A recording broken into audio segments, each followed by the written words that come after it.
Good morning, dear friends. I am Dr. Ashok Kumar, Assistant Professor in Chemistry, SPC Government College, Ajmer. हम लोग NMR spectroscopy जो कि BSc part third का एक topic है वो पढ़ रहे हैं। उसमें हमने अब तक कुछ सिंपल मॉलिक्यूल्स का NMR स्पेक्ट्रा का इंटरप्रिटेशन देखा। अब हम जो आगे पढ़ेंगे वो है हमारा नेक्स्ट कंपाउंड 11112 ट्राइब्रोमो इथेन। देखिए इसका स्ट्रक्चर ये इस तरह से है।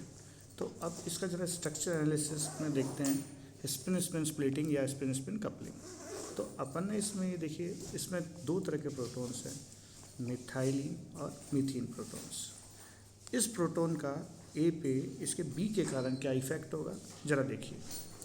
इसके अंदर एक प्रोटॉन है, यानी जो इसके सिग्नल आएंगे, मान लीजिए इसका एक सिग्नल है, एक सिग्नल ये इसके प्रोटॉन के पास वाले पे एक सिग्नल है, यानी n+1 2।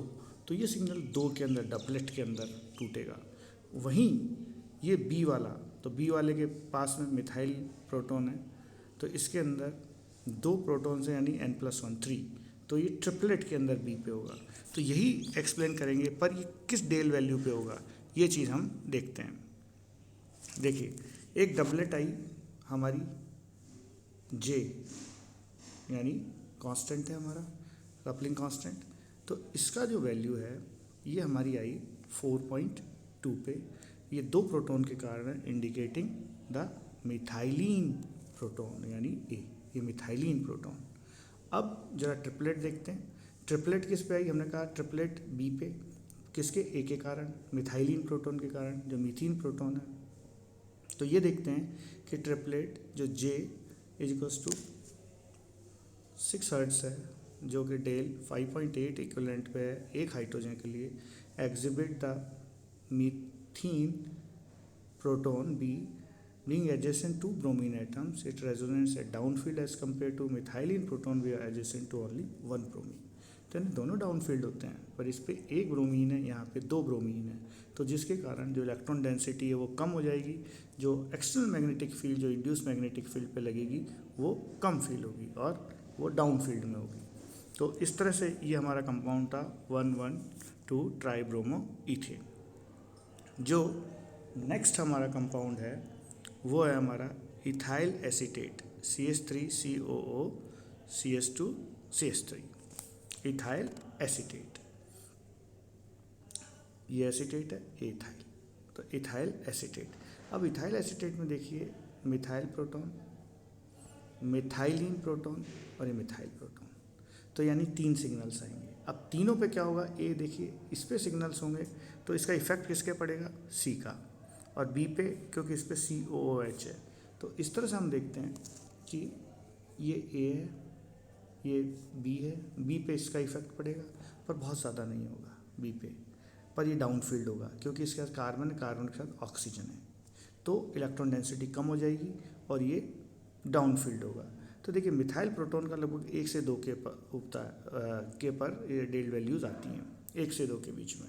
देखिए ये इसको अगर हम ये देखते हैं, ये टेट्रामिथाइल सेलेन है, TMS जिसको बोलते हैं। तो इस TMS से देखिए ये मिथाइल CH3 मिथाइल के लिए, ये तो ट्रिपलेट, ये ट्रिपलेट है।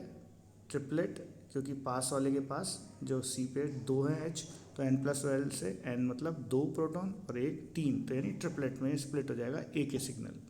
तो ये वैल्यू आएगी 1.23 del 1.23 equivalent to 3H indicating methyl proton A. ये कंप्लीट हो गया। दूसरा हमारा चलता बी। तो इस सिंगलेट है डेल 1.97 ये 3 hydrogens exhibiting proton B. Its multiplicity and chemical shift indicate the presence of nearby carbon atom. एक इस कार्बन एटम के नियर बाई इफेक्ट होगा, जो ये हमारा बी है, इसके कारण डाउनफील्ड शिफ्ट है 1.97। अब जो वैल्यू जो ये हमारा है सी, तो देखिए सी में एक चीज़ है, सी में इधर ऑक्सीजन है तो इसकी इलेक्ट्रॉन डेंसिटी कम करेगा तो डी शील्डिंग होगी, यानी नीचे की तरफ होगी, और ये डी शील्डिंग होकर डाउन फील्ड में होगा। तो ये लगभग 4 के लगभग है। तो ये ऑक्सीजन के कारण है। पर इस पर स्प्लिट कितना होगा? देखिए पास वाले पे 3 है, तो हम कहते हैं n+1 3 प्रोटॉन +1 यानी 4 क्वाड्रेट, यानी 4 पीक्स आएंगी। तो 4 पीक्स, देखिए ये 4 पीक है। तो हम इस तरह से कहते हैं कि इसके अंदर डेल वैल्यू कितनी होगी 4.6, 2 प्रोटॉन पे मिथाइल प्रोटॉन के कारण इंडिकेट करेगा सी अटैच, इलेक्ट्रोनेगेटिव ऑक्सीजन पे डाउन फील्ड हो जाएगा। तो इस तरह से ये हमने कंपाउंड पढ़ा एसीटोफिनॉन यानी इथाइल एसीटेट, ये इथाइल एसीटेट है। अब जो है दूसरा कंपाउंड है टॉलिन। तो टॉलिन का देखिए ये बेंजीन है, ये CH3। तो इसमें किस तरह के यानी सारे इक्विवेलेंट प्रोटॉन्स हैं इसके 5, और ये टॉलिन।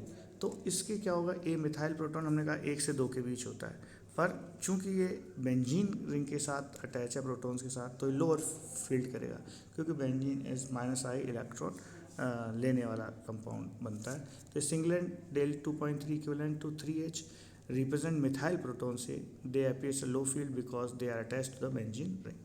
बेंजीन रिंग के अटैच होने के कारण ये डाउन फील्ड की तरफ करता है, लोअर यानी 2.3। अब आता है आपका बेंजीन के। तो जो 5 प्रोटॉन है बेंजीन पे on phenyl ring occurs at the same place at del 7.2 is characteristics of mono substituent benzene within non electronegative substituent. तो इलेक्ट्रोनेगेटिव सब्स्टिट्यूएंट गया। अब ये आ गया 2, तो मिथाइलिन और 2 आ गया, इसका मतलब बेंजीन कोई सब्स्टिट्यूएंट भी नहीं है, तो डेल 7.2 आएगा। अब एसीटोफिनॉन देखते हैं। एसीटोफिनॉन यानी बेंजीन के साथ COCH3। तो इसमें 3 तरह हुए, CH3 ये सारे। अब CH3 इसमें देखिए एक काम इसमें होता है कि इसमें एक प्रोटॉन सिग्नल ये C और ये तीनों अलग होंगे, तो यानी 3 NMR सिग्नल आएंगे। तो सिंगलेट आएगी डेल 2.473 हाइड्रोजन की रिवर्स दैट मिथाइल प्रोटॉन।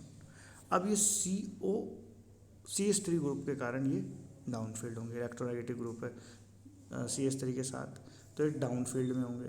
तो 2 सेट्स ऑफ डाउन फील्ड मल्टीप्लेट्स होगी इसमें, एक डेल 7.50, दूसरा 7.90। तो ये इंडिकेट करते हैं प्रोटॉन B और C। The 2 ortho proton C are deshielded by anisotropic effect of CO group in comparison to protons of B।